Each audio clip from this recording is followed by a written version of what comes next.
Okay స్టార్టా. So ఈ heavy vehicle travel చేసేటప్పుడు హెవీగా గాలి హెవీగా వచ్చేటప్పుడు మనం టూ వీలర్ పైన వెళ్తుంటాం కదా, లైక్ బైక్ పైన కానీ వెళ్ళేటప్పుడు ఈ వెహికల్ని ఓవర్టేక్ చేయొద్దు. ఎందుకు అంటే హెవీ వెహికల్ ఉంది, ఇక్కడ హెవీ వెహికల్ ఉంది, ఈ గాలి అనేది పోస్ట్ ఏమవుతుంది అంటే ఈ వెహికల్కి తాకి ఇది సైడ్కి వస్తుంది.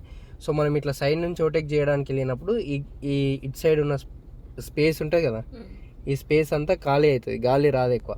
సో అట్లాంటి టైంలో ఏమవుతుంది అంటే ఈ గాలి అనేది ఇటు సైడ్ ఉన్న గాలి మొత్తం ప్రెషర్ ఇటు సైడ్ అవుతుంది. సో మనం ఓవర్టేక్ చేసే టైంలో ఏమవుతుంది అంటే ఈ వెహికల్ అనేది ఈ హెవీ వెహికల్ కిందికి, స్కూటీ కానీ లైక్ మనం బైక్ పైన వెళ్తుంటాం కదా, ఆ వెహికల్ ఈ హెవీ వెహికల్ కిందికి ఇట్లా అట్రాక్ట్ అవుతుంది, అంటే జరుగుతుంది అన్నట్టు. సో గాలి ఫోర్స్కి దాని కిందికి వెళ్ళే ఛాన్సెస్ ఉంటాయి. కాబట్టి హెవీగా గాలి వచ్చేటప్పుడు ఈ పెద్ద పెద్ద వెహికల్స్ ఉంటాయి కదా, ట్రక్లు కానీ కంటైనర్లు కానీ, వాటిని ఓవర్టేక్ చేయొద్దు. ఓకే, అర్థమైంది కదా.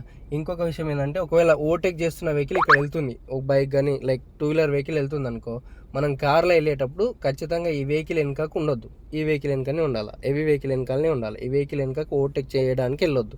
అర్థమైందా? కొంచెం ఆగి ఈ వెహికల్ ఓవర్టేక్ చేసిన తర్వాత వెళ్ళాలి. మ్యాక్సిమం 99% మనం టూ వీలర్ పైన వెళ్ళేటప్పుడు ఓవర్టేక్ చేయడానికి ట్రై చేయొద్దు గాలి ఎక్కువ ఉన్నప్పుడు. అర్థమైందా? రైట్, అంతేనా? బంద్ చేయగలనా?